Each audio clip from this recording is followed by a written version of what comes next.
Architecture mentale. Le mot équilibre,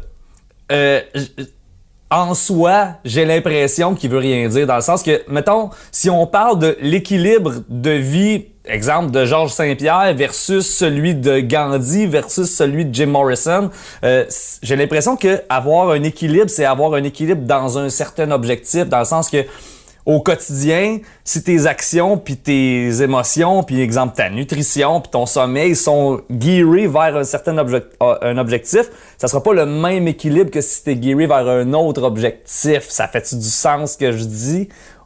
Oui, parce que le mot équilibre, c'est quand même un mot relativement abstrait. Mm-hmm. Faut que tu définis l'équilibre entre quoi puis quoi, tu sais. Ouais, non, c'est ça, exact. Non, mais t'as raison, mais parce que l'équilibre, c'est pas tout. Il y a aussi les standards. Tu sais, Georges Saint-Pierre, ses standards, c'est bien précis pour une performance bien précise. Exact. Puis pour le commun des mortels, son lifestyle, il est pas équilibré, il est fucking extrême, tu sais. C'est vraiment quelque chose pour bien du monde. Mais pour lui, il a besoin d'avoir ce lifestyle-là pour mener la vie qu'il veut mener, finalement, là, tu sais. Fait que mais il y en a des athlètes, par exemple, qui sont vraiment extrêmes, puis justement qui finissent leur vie hypothéquée à cause de blessures parce que justement il manquait d'équilibre. Ça vient d'une drive une drive compétitive qui veut absolument battre l'autre, puis fait qu'il se pousse au maximum. Ça, c'est souvent, puis des athlètes olympiques aussi, ça pousse beaucoup. Je crois que dans plusieurs cas, pas à large, mais dans certains cas, il y a un manque d'équilibre de ce côté-là qui va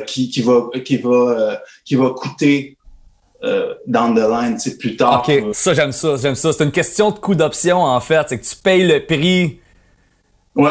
Tu rembourses toujours tes dettes éventuellement, tu sais, dans le sens que moi j'ai eu des périodes de ma vie où ce que dans les dernières années où ce que bon avec le kid, avec la job, avec tout ça, puis ma volonté de faire les projets que j'aimais, à un moment donné, je me suis dit comme écoute, j'ai pas le choix de réduire à quelque part, puis je réduisais dans mon sommeil, tu sais. Puis ça c'est une game que tu peux jouer dans un certain laps de temps, mais à un moment donné, tu t'accumules une dette, puis il va falloir que tu repayes ta dette, puis quand à un moment donné, c'est pas toi qui décide de l'échéance.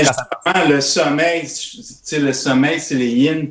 C'est ça l'affaire, c'est qu'il y a beaucoup. La plupart des gens, ils poussent trop dans le yang tout le temps, toute leur vie. Donc au travail, ils sont poussés pour produire puis être performants. Puis quand ils prennent des vacances, qu'est-ce qu'ils font? Ils s'en vont escalader l'Everest. Ils poussent encore, mais ils ont aucune activité yin pour équilibrer, tu sais.